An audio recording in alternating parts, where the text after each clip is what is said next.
రాష్ట్రాన్ని కలుషితం చేస్తామంటే ఊరుకోం. జగన్ విమర్శలపై చంద్రబాబు ఆగ్రహం.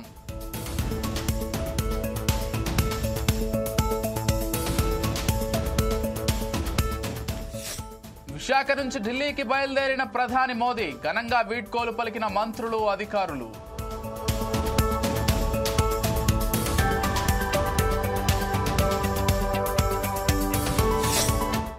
తెలంగాణలో బేడీల రాజ్యం నడుస్తోంది. కాంగ్రెస్ పాలనపై మాజీ మంత్రి హరీష్ రావు విమర్శలు.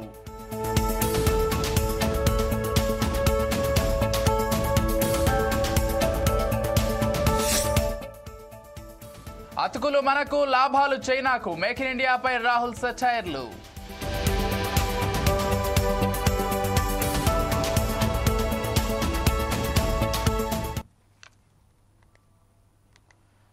బ్రేకింగ్ న్యూస్ చూస్తున్న అహ్మదాబాద్ విమాన ప్రమాదం తర్వాత డీజీసీఏ కీలక నిర్ణయం తీసుకుంది. ఎయిర్ ఇండియాలో పనిచేస్తున్న 3 సీనియర్ అధికారులను తక్షణమే బాధ్యతల నుంచి తొలగించాలని ఆదేశించింది. ఈ 3 అధికారులు సిబ్బంది షెడ్యూల్, రోస్టర్ విధులు నిర్వహిస్తున్నట్లు సమాచారం.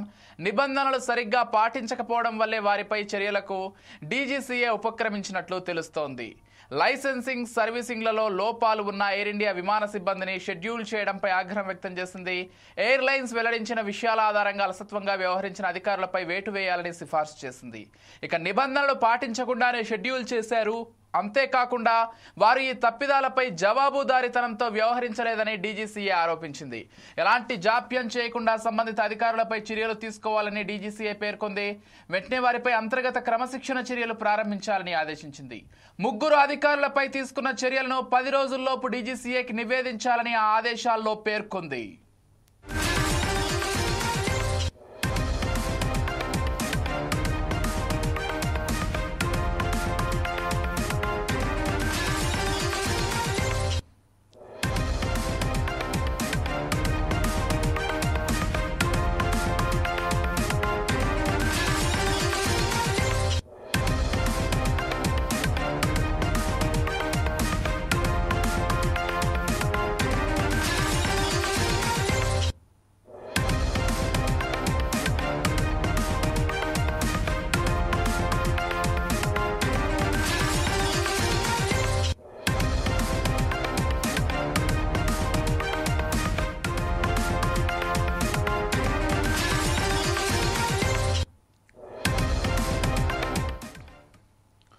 రైట్. అహ్మదాబాద్ విమాన ప్రమాదం తర్వాత డీజీసీఏ కీలక నిర్ణయం తీసుకుంది. ఎయిర్ ఇండియాలో పనిచేస్తున్న 3 సీనియర్ అధికారులను తక్షణమే బాధ్యతల నుంచి తొలగించాలని ఆదేశించింది.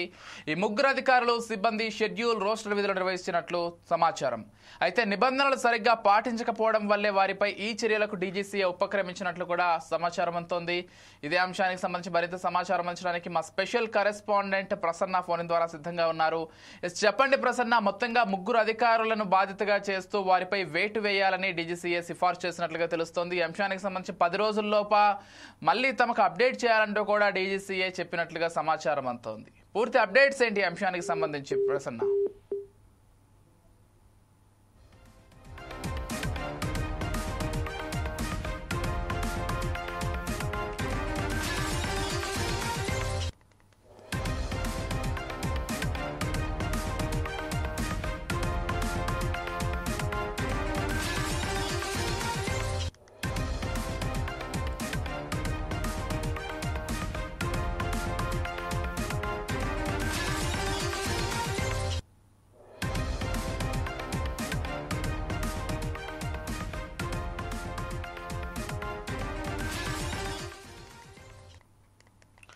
అహ్మదాబాద్ విమాన ప్రమాదం తర్వాత డీజీసీఏ కీలక నిర్ణయం తీసుకుంది. ఎయిర్ ఇండియాలో పనిచేస్తున్న 3 సీనియర్ అధికారులను తక్షణమే బాధ్యతల నుంచి తొలగించాలని ఆదేశించింది. ఇదే అంశానికి సంబంధించి మరింత సమాచారం అందించడానికి మా స్పెషల్ కరెస్పాండెంట్ ప్రసన్న ఫోన్ ద్వారా సిద్ధంగా ఉన్నారు. చెప్పండి ప్రసన్న. గుజరాత్ లోని అహ్మదాబాద్ నుంచి లండన్ బయలుదేరిన ఎయిర్ ఇండియా బోయింగ్ 787 ఇటీవల కుప్పకుని మంటలు దగ్గరైన విషయం అందరికీ తెలిసింది. ఈ ప్రమాదంలో అనేక మంది స్థానాలు కోల్పోయారు. ఈ నేపథ్యంలోనే directorate general of civil aviation DGCA కీలక నిర్ణయం తీసుకుని తెలుస్తుంది. ఎయిర్ ఇండియాలో పనిచేస్తున్న 3 సీనియర్ అధికారులను తొలగించాలని ఆదేశించినట్టు కూడా తెలుస్తోంది. అయితే ఈ 3 అధికారులు సిబ్బంది షెడ్యూల్, రోస్టర్ విధులు నిర్వహిస్తున్నట్టు సంబంధిత వర్గాల సమాచారం ఉంది. అయితే నిబంధనలు సరిగా పాటించకపోవడం వల్లే వారిపై చర్యలకు డీజీసీ ఉపక్రమించాలని కూడా తెలుస్తోంది. అయితే లైసెన్సింగ్, సర్వీసింగ్ లోపాలు ఉన్న ఎయిర్ ఇండియా విమాన సిబ్బందిని షెడ్యూల్ చేయడం పైన ఆగ్రహం వ్యక్తం చేసింది. అయితే ఎయిర్ లైన్స్ వెల్లడించిన విషయాల ఆధారంగా అలసత్వంగా వ్యవహరించిన అధికారులపై వేటు వేయాలని సిఫార్సు చేసినట్టు తెలుస్తోంది. నిబంధనలు పాటించకుండానే షెడ్యూల్ చేశారని, అంతేకాకుండా వారి తప్పిదాలపై జవాబుదారీతో వ్యవహరించలేదని, ఎలాంటి జాప్యం చేయకుండా సంబంధిత అధికారులపై చర్యలు తీసుకోవాలని డీజీసీఏ పేర్కొన్నట్టు కూడా తెలుస్తా ఉంది. అయితే వెంటనే వారిపై అంతర్గత క్రమశిక్షణ చర్యలు ప్రారంభించాలని కూడా ఆదేశించినట్టు కూడా తెలిసింది. ముగ్గురు అధికారులపై తీసుకున్న చర్యలను 10 రోజుల్లోపు డీజీసీఏకి నివేదించాలని కూడా ఆదేశాల్లో పేర్కొన్నట్టు కూడా తెలిసింది. అంతేకాకుండా ఈ స్థానంలో కొత్త అధికారులను నియమించాలని, తదుపరి ఆదేశాలు వచ్చేంత వరకు కూడా కొత్త వారిని కొనసాగించాలని కూడా డీజీసీఏ తెలిసినట్టు కూడా తెలుస్తా ఉంది. అయితే బెంగళూరు నుంచి లండన్ కు బయలుదేరిన 2 విమానాల సమయ పరిమితి 10 గంటల ఆలస్యంగా చేరుకున్నాయి. దీనిపై డీజీసీఏ ఎయిర్లైన్స్ ఇండియా కూడా షోకాజ్ నోటీసులు జారీ చేసింది. వీటి సమాధానం చెప్పాలని 7 రోజుల గడువు విధించింది. అయితే అహ్మదాబాద్ లోని సర్దార్ వల్లభాయ్ పటేల్ అంతర్జాతీయ విమానాశ్రయం నుంచి లండన్ బయలుదేరిన 40 సెకండ్లకే ఎయిర్ ఇండియా విమాన ప్రమాదానికి గురైంది. మొత్తం 242 మంది ప్రయాణికులతో వెళ్తున్న విమానంలో సాంకేతిక సమస్య తలెత్తడంతో అదొక భవనంపై కుప్పకూలిపోయి 241 మంది ప్రాణాలు కోల్పోయారు. అయితే వీరితో పాటు విమానం కూలిన చోట మెడికల్ కాలేజ్ హాస్టల్ భవనంలో ఉన్న వైద్య విద్యార్థులు, పలువురు స్థానికులు కూడా కన్నుమూశారు. మొత్తంగా ఈ దుర్ఘటన లోపల ప్రాణాలు కోల్పోయిన వారి సంఖ్య 272 మంది వరకు ఉండగా, మృతదేహాలను DNA పరీక్షలు కుటుంబీకులకు అందజేసే ప్రక్రియ కూడా కొనసాగుతుంది. ఈ క్రమంలోనే డీజీసీఏ కీలక నిర్ణయం తీసుకుంది. ఈ ముగ్గురు అధికారులు వెంటనే విధులను తొలగించిన ఆదేశాలు జారీ చేసినట్టు తెలుస్తుంది. Right, thank you Prasanna.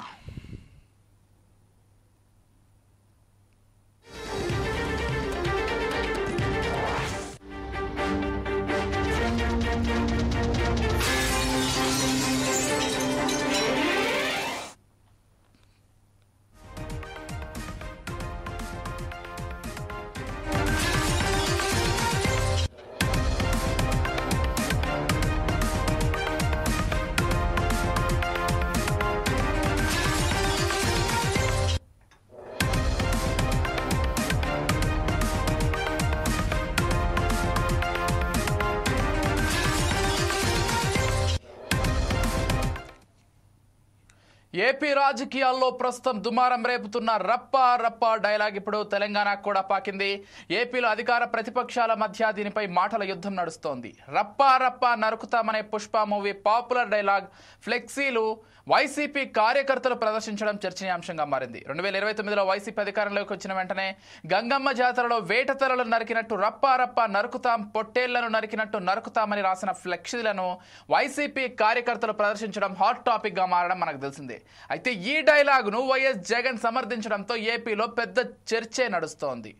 దీనిపై AP CM Chandrababu, deputy CM Pawan Kalyan, Congress నేత వైఎస్ షర్మిల తదితర కీలకమైనటువంటి నేతలంతా కూడా రియాక్ట్ అయ్యారు. అయితే ఏపీలో వివాదంగా మారిన ఈ డైలాగ్ తాజాగా తెలంగాణ రాజకీయాల్లోకి కూడా పాకింది. తాజాగా మాజీ మంత్రి బీఆర్ఎస్ ఎమ్మెల్యే హరీష్ రావు సభలో రప్పా రప్పా ప్లకార్డులు దర్శనమిచ్చాయి.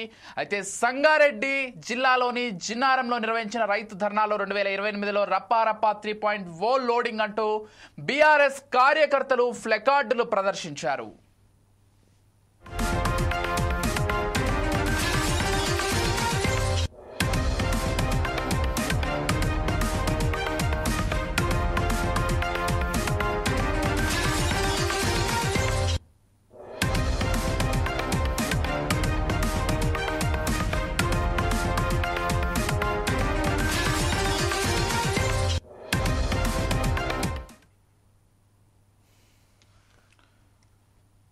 రైట్, ఏపీ రాజకీయాల్లో పెను సంచలనంగా మారినటువంటి రప్పా రప్పా డైలాగ్ ఇప్పుడు తెలంగాణకు కూడా పాకిందని చెప్పుకోవాలి.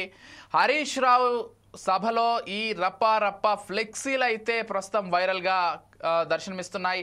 సంగారెడ్డిలో నిర్వహించినటువంటి ఒక సభకు సంబంధించి రప్పా రప్పా 3.0 లోడింగ్ అంటూ ఫ్లెక్సీలను ప్రదర్శించారు బీఆర్ఎస్ కార్యకర్తలు. అయితే రాజకీయం మరి ఇప్పుడు తెలంగాణలో కూడా కాక రేపబోతోంది అనేటువంటి చర్చ కూడా హైలైట్ అవుతుంది. ఇదే అంశానికి మరి సంబంధించి మరింత సమాచారం అందించడానికి మా స్పెషల్ కరెస్పాండెంట్ ప్రసన్న ఫోన్ ద్వారా సిద్ధంగా ఉన్నారు. చెప్పండి ప్రసన్న. ఏపీలో ఏదైతే రప్పా రప్పా రాజకీయం ఎంతైతే రంజుగా సాగిందో తెలంగాణలో కూడా ప్రస్తుతం అదే రప్పా రప్పా రాజకీయం నడుస్తుందని చెప్పవచ్చు.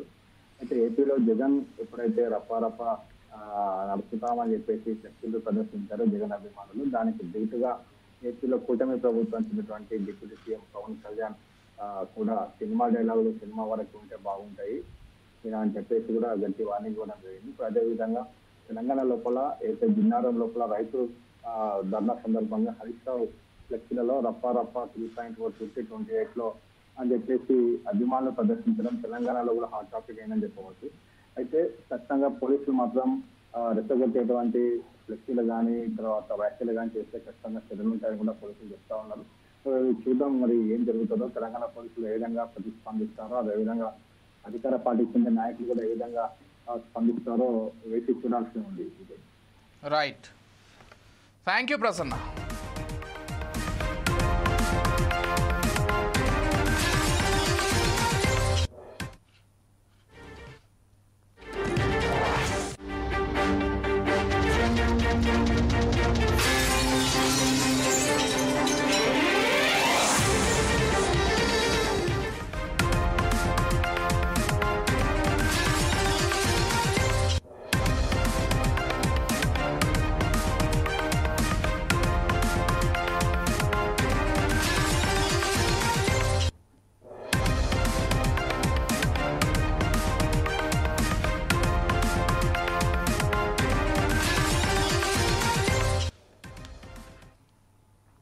ప్రధానమంత్రి నరేంద్ర మోదీ నాయకత్వంలో కేంద్రం చేపట్టిన మేక్ ఇన్ ఇండియా కార్యక్రమం పూర్తిగా విఫలమైందని కాంగ్రెస్ అగ్రనేత ఎంపీ రాహుల్ గాంధీ విమర్శించారు.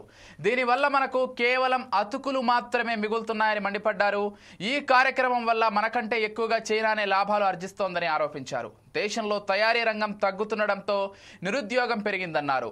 ఢిల్లీలోని ప్రముఖ ఎలక్ట్రానిక్స్ మార్కెట్ నెహ్రూ ప్లేస్లో పర్యటించిన రాహుల్ గాంధీ అక్కడ పనిచేసే 2 టెక్నీషియన్లతో ముచ్చటించారు. అందుకు సంబంధించిన వీడియోను ఎక్స్లో పంచుకున్నారు.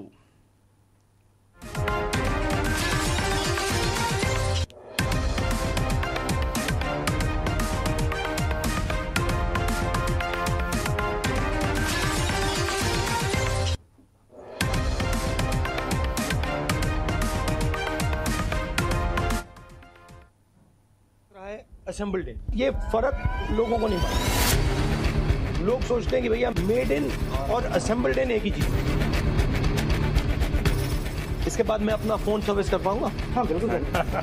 तो आप बेसिकली डिटेक्टिव हो, डिटेक्टिव का काम करते हो कि भैया कौन बदमाशी कर रहा है, ये सामने ही खड़ा है, बड़ी बदमाश नहीं है, वो कोई और है। कुछ भी लेना हो सीधा चाइना जाना, हमें स्क्रीन चाहिए या फिर कुछ भी इसको भी चाहिए, वो भी इंडिया नहीं बना पा रहा, तो वो भी हमें भारतीय परचेज करने पड़ रहे हैं। China is the world's electric market. There is no other electronic market anywhere.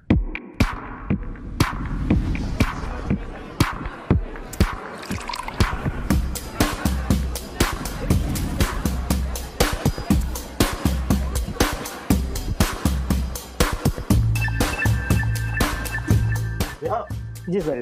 इसको सीखने में कितना टाइम लगेगा? दिनों की बात है, सालों की बात?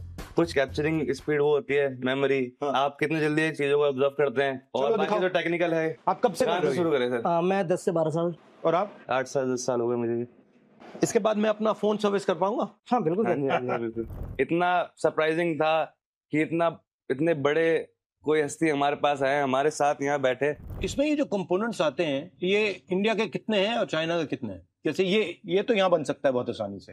हाँ, बट ये कहाँ बना है, ये आपको मालूम है? इसका कोई आइडिया नहीं, क्योंकि इस पे कोई भी स्टैम्प नहीं है, कोई मार्क नहीं है, सारा माल ही चाइनीज है। अब वो असेंबल कहाँ हो रहा है वो मैटर करता है। ये बैटरी पार्ट है, ये भी चाइनीज है। हाँ। तो बेसिकली मेन गेम है, चाइना सारे कंपोनेंट्स बना रहा है, असेंबली करनी है, आप चाइनीज कंपोनेंट लेके कहीं भी असेंबली कर दो, उस पे अपना ठप्पा लगा दो, हो जाएगा। बिल्कुल। ये सारे जो ब्रांड्स है, ये जो आते हैं प्रोकेयर एग्जाम, ये सब चाइनीज है, जापानीज हैं, सब मैन्युफैक्चरिंग जो सेल्स हो रहे हैं वो सब चाइना जापान में हो रहे हैं।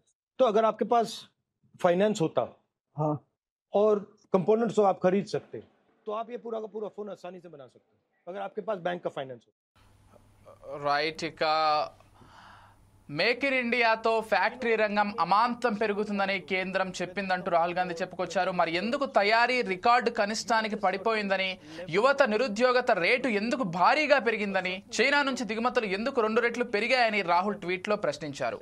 ప్రధాని మోదీజీ నినాదాలు చెప్పడంలో మాస్టర్, పరిష్కారాలు చూపడంలో కాదని రాహుల్ సెటైర్లు వేశారు. 2014 నుంచి తయారీ రంగం మన ఆర్థిక వ్యవస్థలో 14% పడిపోయిందని అన్నారు.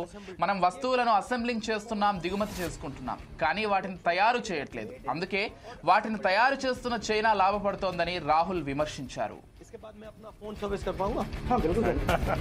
तो आप बेसिकली डिटेक्टिव हो, डिटेक्टिव का काम करते हो कि बनना पड़ता है। कौन बदमाशी कर रहा है, ये सामने ही खड़ा है, बड़ी बदमाश नहीं है, वो कोई और है। कुछ भी लेना हो सीधा चाइना जाना, हमें स्क्रीन चाहिए या फिर कुछ भी इसको भी चाहिए, वो भी इंडिया नहीं बना पा रहे, तो वो भी हमें भारतीय प्रोड्यूस करने पड़ रहे हैं.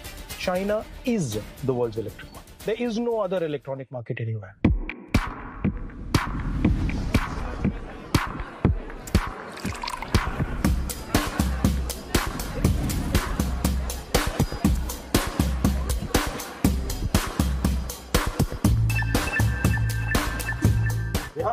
जी सर. इसको सीखने में कितना टाइम लगेगा? दिनों की बात है, सालों की बात? कुछ कैप्चरिंग स्पीड वो होती है, मेमोरी, आप कितने जल्दी चीजों को ऑब्जर्व करते हैं, और बाकी जो टेक्निकल है। आप कब से शुरू करें सर? मैं 10 से 12 साल. और आप? 8 साल 10 साल हो गए मुझे। इसके बाद मैं अपना फोन सर्विस कर पाऊंगा? हाँ बिल्कुल सर. बिल्कुल। इतना सरप्राइजिंग था कि इतने बड़े कोई हस्ती हमारे पास आए, हमारे साथ यहाँ बैठे। इसमें ये जो कंपोनेंट्स आते हैं, ये इंडिया के कितने हैं और चाइना के कितने हैं? जैसे ये तो यहाँ बन सकता है बहुत आसानी से, हाँ, बट ये कहाँ बना है, ये आपको मालूम है? इसका कोई आइडिया नहीं, क्योंकि इस पे कोई भी स्टैम्प नहीं है, कोई मार्क नहीं है. सारा माल ही चाइनीज है. अब वो असेंबल कहाँ हो रहा है वो मैटर करता है.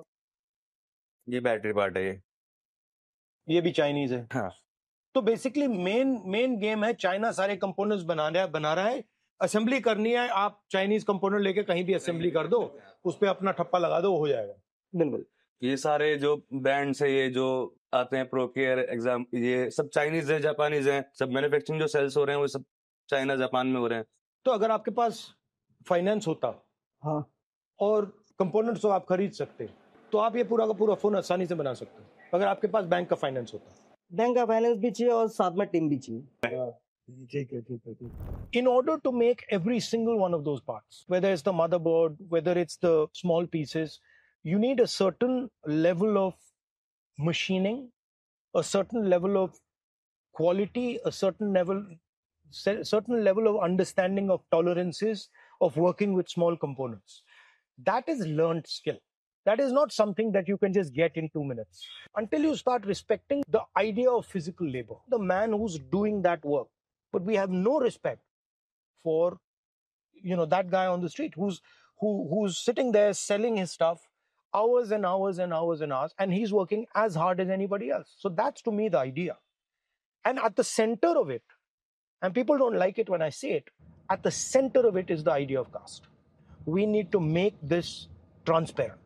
We need to show exactly how Indian society distributes power. Sangareddy జిల్లాలోని జిన్నారంలో బీఆర్ఎస్ ఆధ్వర్యంలో రైతు ధర్నా నిర్వహించారు. ఈ కార్యక్రమంలో బీఆర్ఎస్ మాజీ మంత్రి హరీష్ రావు, బీఆర్ఎస్ ఎమ్మెల్యేలు పాల్గొన్నారు. ఈ సందర్భంగా కాంగ్రెస్ పాలనపై హరీష్ రావు విమర్శలు గుప్పించారు.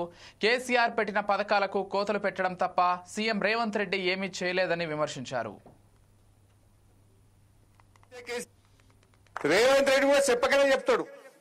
నిన్న ఢిల్లీలో ఏదో చిట్ చాట్ పెట్టిండు, అలా అంటాడు, బీఆర్ఎస్ ఎక్కడుంది భయ్ అంటాడు, బీఆర్ఎస్ పైన అయిపోయింది అంటాడు, బీఆర్ఎస్ లేనే లేదు అంటాడు. కానీ కళ్ళు మూస్తే కేసీఆర్ అధికత్తాడు, ఆయన కళ్ళు తెరిస్తే కేసీఆర్ అధికత్తాడు. అసలు రేవంత్ రెడ్డి మైకి ముంగ నిలబడితే కేసీఆర్ ముచ్చట తీయకుండా ఉపన్యాసం ఉంటుందా? బీఆర్ఎస్ లో దలవకుండా ఆయన మాట మాట్లాడతాడా? మరి అయిపోయిందంటే ఎందుకు ఊకే దలుతున్నాను? ఎందుకు నీకు అంత భయం పట్టుకున్నది? ఆయనకు తెలుసు ఖచ్చితంగా మళ్ళా వచ్చేది గులాబీ జెండే బీఆర్ఎస్ పార్టీ అని ఆయనకు అర్థమైంది. ఆయన మనం తిట్టకుండా ఎప్పుడైనా మాట్లాడతాడా? అసలు చక్కగా ఒక పాలసీ మీదనో, ఒక మంచి పని మీదనో, ఒక ముఖ్యమంత్రిగా ఒక విధానం మీదనో ఎన్నడన్నా ఒక్కనాడు మాట్లాడతాడే? తిట్టుడు తప్ప కేసీఆర్ ను దలవకుండా ఆయన ఎప్పుడన్నా మాట్లాడతాడా అని నేను అడుగుతా ఉన్నా. ఆయన మనకు అర్థమైపోయింది. మనకు ఎవరో చెప్పాల్సిన అవసరం లేదు. రేవంత్ రెడ్డికే నిద్రలో కూడా కేసీఆర్ బీఆర్ఎస్ పార్టీ యాదికి వస్తుంది ఆయనకు. అంటే మళ్ళీ వచ్చేది బీఆర్ఎస్ పార్టీ. అన్ని ఊర్లలో బ్రహ్మాండమైన చెట్లు నర్సరీ మనం చేసినాం. ఒక్క రూపాయి ఇయ్యక గ్రామ పంచాయతీల్లో పనిచేసే సఫాయి కార్మికులకు 3 నెలల జీతాలు లేక ఇప్పటికీ చాలా ఊర్లలో డీజిల్ కు పైసలు లేక వారంకి ఒక్కనాడు ట్రాక్టర్ నడుపుతున్నారు, 3 వద్దులకు ఒక్కనాడు నడుపుతున్నారు. పెట్రోల్ పంపోడిగా 6 నెలలైంది ఉత్తర వసూలు బంద్ చేసిండు ట్రాక్టర్లకు. ఇక నీ పరపతి ఆడికి వచ్చిందంటే రేవంత్ పాలనలో కేసీఆర్ ట్రాక్టర్లు కొని పెడితే అందులో డీజిల్ కూడా శాత కాక అవి మూలకు పడే పరిస్థితి వచ్చింది రేవంత్ పాలన. ఈ రకమైన పరిస్థితి వచ్చింది. సరే ఏది ఏమైనా అన్ని అర్థమైన ప్రజలకు. ఎందుకంటే కేసీఆర్ చేయగలిగింది ఎట్లా, నువ్వు చేయలేకపోతున్నావు ఎట్లా?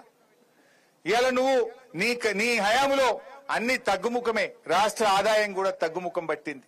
నీకు పాలన చేయరాక పరిస్థితి ఏర్పడ్డటువంటి పరిస్థితి ఉంది. బట్ ఏది ఏమైనా ఈ రైతు సోదరులారా మీరు గట్టిగా ఉండండి. అవసరమైతే సంగారెడ్డి కలెక్టరేట్ ముట్టడి పెడదాం, అవసరమైతే మన ఓఆర్ఆర్ ను దిగ్బంధం చేద్దాం. మీ అందరికీ పటాన్ చెరువులోని 22,000 మంది రైతులకు ఓఆర్ఆర్ లోపలున్న 2 లక్షల మంది రైతుల కోసం బీఆర్ఎస్ పార్టీ అవిశ్రాంత పోరాటం చేస్తుంది.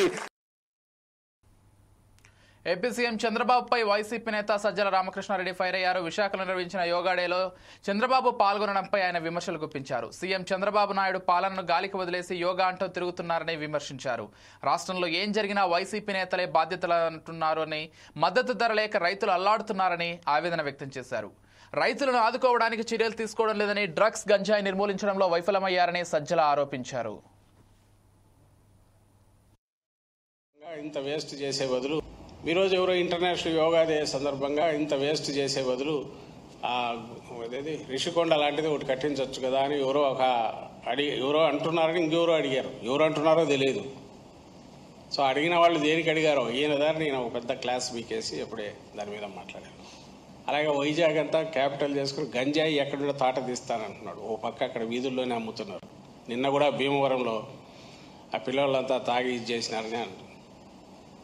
మా కుప్పంలో ఇట్లా జరుగుతుంది, ఇది కూడా జగన్ గారి పుణ్యమే అని అది కూడా అంటాడు. ఒరే స్వామి, నువ్వు ఆన్సర్ ఇవ్వాల్సిన ఆయన వీటన్నిటికీ జరుగుతున్న వాటికి. నీ కుప్పంలోనే అట్లా జరుగుతోంది, ఎందుకు నువ్వు సంజాయిషి ఇవ్వాలని అంటే, నా కుప్పంలోనే ఇట్లా జరుగుతుంది అంటే మొత్తం జగన్ గారే బాధ్యత వహించాలని కూడా దబాయిస్తాడు ఆయన.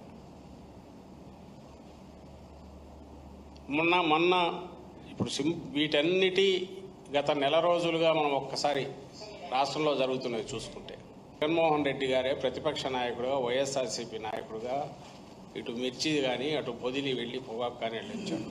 మీరందరూ గమనించి ఉంటారు. మిర్చి ఈయన వెళ్తున్నాడని 3 రోజులు వెళ్తున్నాడు ముందు హడావుడిగా సెంటర్కు ఓ లెటర్ రాశారు. తర్వాత ఎవరో రిప్రజెంటేటివ్ డెలిగేషన్ వెళ్ళి కలిసింది. ఆ ఒప్పందం అంట ఇక్కడ ఎంత వస్తే దానికి రిమైనింగ్ గ్యాప్ సెంటర్ ఇస్తుందంట. వాళ్ళు ఇస్తామన్నారా? లేదు. ఇచ్చారా? లేదు. పోనీ ఇవ్వడానికి అవసరమైన ఎవరికి ఇవ్వాలనేది ఐడెంటిఫై చేసిన ఒక సిస్టమ్ ఉందా? అది లేదు. ఏ రకంగా మిర్చి రైతులకు ఇస్తావో లేదు. ఊరికే 2 ఫోటోలు 4 వచ్చి అయిపోయి అని రాశాడు. As if that is centres responsibility అన్నట్టు వాళ్ళకి చెప్పేశాం, వాళ్ళు ఇస్తారు తీసుకోండి అని చెప్పి.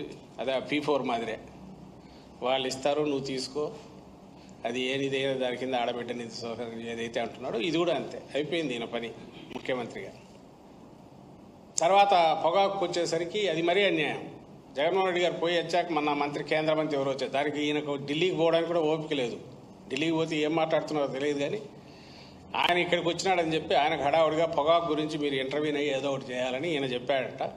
ఇంకా మీడియా ఉంది కదా, ఇంకా ఈయన చెప్పేస్తే సెంటర్ ఆ డైరెక్షన్స్ ఫాలో ఇచ్చేస్తుంది, డోంట్ వర్రీ పొగాకు రైతులందరూ అని చెప్పి వాళ్ళు మీడియాలో రాసేసుకున్నారు.